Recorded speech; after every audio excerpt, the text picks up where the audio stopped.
Hey guys, this is Comic and today I'm doing a review for the season finale of Runaways. I'm upset because I want more Runaways. 10 episodes definitely wasn't enough, but we did get a renewal for season 2, so hopefully that'll come sooner than later.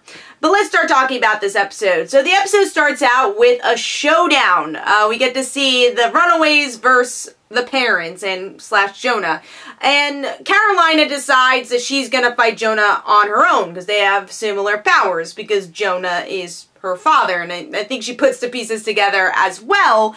And she tells Nico, she tells the others, run away. And really, when this is all happening, Nico is really upset, and she's the only one at first, and she 100% takes the lead of the team and says, this is Carolina, we're gonna save her. And everyone's like, yeah, alright, let's do that. So they don't even know if she's alive or not. They come up with a plan to save her. They do.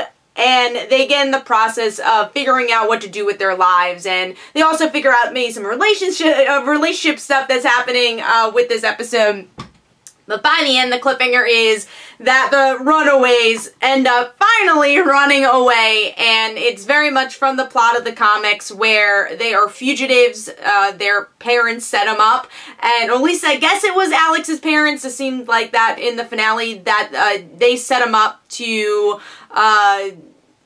I guess I'm trying to think if it actually was Alex's parents or not, because like, oh, we're gonna bring them to safety, so we don't really know who actually ends up framing them. But anyways, maybe it was Jonah. But so anyways, so we get to see that they're framed and that they killed Destiny, and obviously it was the parents. So this is just a way that now they really have to run away and hide at this point. And Molly was kidnapped. That was the news report, and that's how it ends. We do get to see them running away, and I have to say this finale was extremely satisfying, and I think that was a really hard thing to do, because there was a lot of things I think they needed to touch upon from that penultimate episode, but still keeping more interest, you know, wanting you to pick up from that season 2, and I think they do a good job with that. They 100% still make the parents very much great characters, which I like about the TV show compared to the comics. The comics, it was they're black and white, they're villains, they mustache twirl, they, you know, they really don't like their kids that much.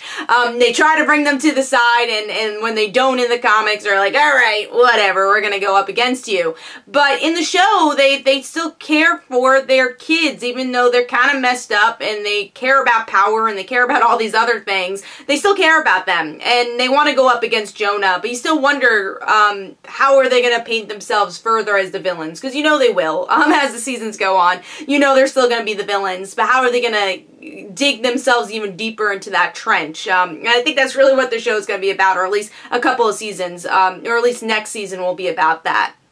I find that very interesting. But also we get answers, which was really appreciated with the, you know, some of these mystery shows. You do find out who technically killed Amy. You do get to see some maybe red herring stuff. You're like, oh, could there be a mole? Could there not be? Because you have this moment where Alex goes to the ex-friend of his father, and you wonder, is this going to be the moment where he betrays everybody? And you can see kind of trust issues. There's also this moment where Jonah does talk to Carolina. You don't really get to see what they say, so that's another red herring. If you've read the comics even before the mole was revealed, there's a lot of red herrings of who was actually working with the parents or who would be working with Jonah. It seems like Jonah's kind of creating his own team. So they kind of plant the seeds a little bit in this episode to do that, but in the long run, you know that they're all a team, they're all family, and they're becoming family, really, with each other. Now, a big thing also from the last episode that teen shows don't tend to do very well with their season finales is end the relationships well, in a satisfying way. And I really think they did this well with Gert and Chase, and also Nico and Carolina. I will say, if you're an Alex and Nico fan, sorry. I don't know if there's a lot of Alex and Nico fans, especially if you've read the comics, but I'm guessing you guys might be out there. They're definitely don't satisfy the conclusion with them, but with the big relationships in the show, Nico, Carolina, and Gert and Chase, they definitely wrap up things very nicely. I liked the conversations that the teens have with each other separately, without their partners, about their relationships. Like Chase and Nico's scene was really well done. where Chase kind of reveals that he likes Gert, and, you know, Nico's like, oh, you know, what are you gonna do? Gert likes you. He's like, no, I like Gert. That's very much Chase in the comics. And Gert's just kind of figuring out her ability, not her abilities, her feelings, and also just wants her dinosaur back. It was really cool to see the arsenic and old lace reference. I thought that was cool from the comics. A lot of references throughout. Even if you look at their outfits, it's very much from Volume 1 of the Runaways, especially Carolina's outfit, which I was very impressed with, so I enjoyed that. But I like that they discussed their relationships, and I feel like it was less melodramatic in this episode. I think it was definitely more organic and realistic the way they did the relationships here. Not that the last episode they didn't, but sometimes they go into melodrama area, but I don't think they really did that with this episode at all. And then going into Carolina and Nico, because this is the biggest change from the comics, but also not the biggest change from the comics. It's just a really interesting arc they're picking up from the books, and if you guys know, I'm a huge Carolina fan, so she's my favorite character, and in the comics, there is a scene where Carolina reveals to Nico that she likes her, and that's kind of how she reveals that that she's gay, and they do it differently in this book, and I think it also has to do with the times, too. This is 2018 and not 2002. They pretty much, everyone kind of figures it out without Carolina having to say anything, and I liked how Chase reacted to it, and I guess everyone pretty much knows because Gert, Nico, and Chase know, but I don't think Molly and Alex know. I guess next season they'll figure it out. But anyways, so we do get to see from the comic that it doesn't quite work out, and what's really interesting about the comic, though, is that I feel like at that time Nico didn't really know her feelings, and I think that could be interpreted. It could also not be interpreted that way, but that she just didn't really understand her feelings. And when Carolina's gone, she desperately misses her. And you really get to see that from the performance here, where Carolina's gone and she's like, we're gonna save Carolina. We're gonna have to save her. And it's really Nico's pushing that. And I think this was such a great Nico episode for that, and also just being the leader of this episode. If you guys don't know, after things happen in the comics, Nico becomes kind of the second leader of the team, and she doesn't want to be leader. But in this episode, I feel like she really takes it on. You feel like Nico's the leader more than Alex, and I like that aspect because Nico was kind of the longer leader of the team, and when you think the Runaways, especially now, I think Nico as the leader, so it's kind of cool her taking charge and her kind of bringing everyone together. But anyways, with the relationship, I really liked what she did there, and also in the comics, obviously, she never really says her feelings at all, and, you know, Carolina ended up with Xavier, and now she's with Julie Power. They were never together in the comics. It's always heavily implied, and we never really knew Nico's feelings. That was my point. Maybe is implied that she liked her, and maybe she kind of missed her chance, and she definitely obviously cared about Carolina, but here is 100% like canon, and you know, a thing that Nico and Carolina are together. They have another kiss in this episode, and it's Nico who initiates this. Even, I love the van scene, and also just mentioning the white van of them escaping in is a reference from the comics too, which I thought was a cool small reference from the comics.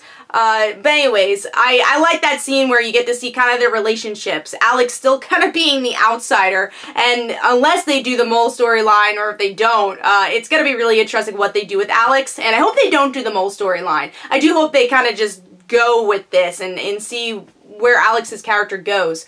But yeah, we get to see Alex as the outsider, see Molly and Gert, they're together because they're sisters, and then you got Chase and Gert holding hands, and then you got Nico and Carolina, they're hugging each other too, so you kind of get to see the relationships. And if you go back to the pilot episode where you see those relationships foreshadowed, and then you go to this episode and you can 100% see it. It's really interesting to see how much this show has progressed with the relationships, which is so important for the Runaways. So I really liked how they dealt with that. And again, going back to it, teen shows, they love the drama. They love, oh, let's break up, let's do this, let's do that.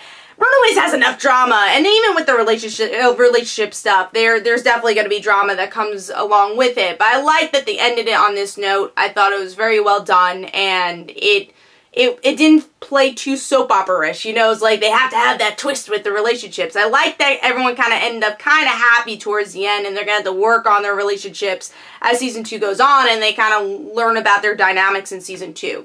Another thing I thought was really interesting about this episode is privilege. In the comics, obviously they've had privilege, you saw glimpses of their houses, but because the comics, you see them run away so early on, you don't really get to see their adjustment factor as much towards privileged life to Runaways. Here, because we take a whole season to do so, you see it. You see, like, alright, these kids, they were privileged, and now they are thrown into it. And I really liked how they did that in this episode. I thought it was very interesting. Also, going back to references, I thought it was cool that the guy that was helping them out at the church was named Vaughn, because you guys don't know, the creator of Runaways, the writer of Runaways is Brian K. Vaughan, so that was cool. But yeah, there's just so many little goodies that are so awesome about this episode, and I know some people had complaints that it was slow this season, but I think it just built up the characters really well, and it was proven with this season finale, and I like that the TV show was so loyal to the comics. Because you can see nuggets of the directions they're taking here. Like, again, like the Nico and Carolina stuff. You see nuggets of it in the comics. But they go a different direction that still stays very true to the characters. And with this season, you just have more time to explore things like the parents. They're not mustache twirlers. They are real people. And you really get to see that with this. But then you got that mystery because it's Runaways. So I thought it was a really good finale. If you're a comic fan, if you're just a fan of the show, I thought it was very satisfying, but at the same time it wasn't too satisfying where you're like, alright, well it's the end, you know, we don't need another season. You want another season, but you don't feel like, oh man, they ripped us off, you know? So I really enjoyed the episode a lot. It's gonna be a long wait until the next episode, but I recommend, if you haven't read the comics, go read the comics, and go read the current comics also, because that's how I'm going to be filling my hiatus, is by reading those current comics, which I've been really liking. But yeah, let me know in the comments below, what did you think of the episode? This is Comic Don't forget to follow me on Twitter. Don't forget to like my Facebook page. Also, description below, there are links to my comic book, Like Father, Like Daughter, and don't forget to like the Facebook page of Like Father, Like Daughter, and I'll see you guys later. Bye.